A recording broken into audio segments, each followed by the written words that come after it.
దిక్కు మొక్కు లేకుండా ఈ ఇంటికొచ్చి పడిన పని మనుషులు. ఎటు వెళ్లాలో తెలియక ఇంకా ఈ ఇంటి గుమ్మాలకి వేలాడుతున్న అవసరం లేని బరువులు.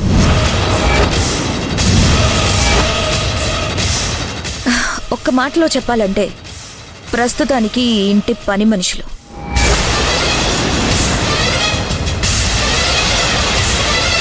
అదేంటమ్మా అలా అంటున్నావు? ఈవిడ గారు రాఘవ్కి మేనత్త అని చెప్పినట్టు గుర్తే.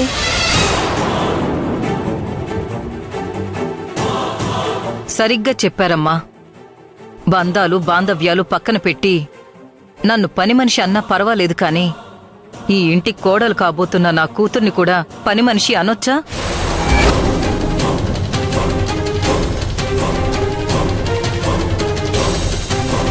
ఇంటికొచ్చిన అతిథుల ముందు ఇలా మాట్లాడి అవమానించొచ్చా? మమ్మల్ని అందలం మీద కూర్చోబెట్టి అధికారాలు ఇవ్వమంటున్నావా? కాస్త అభిమానంగా చూసుకోమంటున్నాం. అభిమానాలు కూడా పంచలేని మనుషుల మధ్య నా కూతురు ఎలా బతుకుతుందో ఏంటో. ఆప్తావా?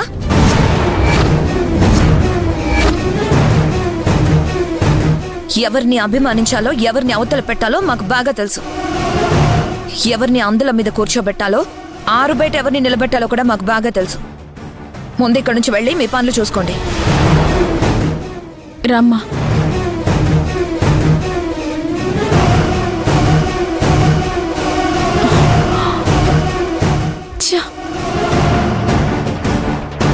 ఎక్కడికెళ్తున్నావమ్మా?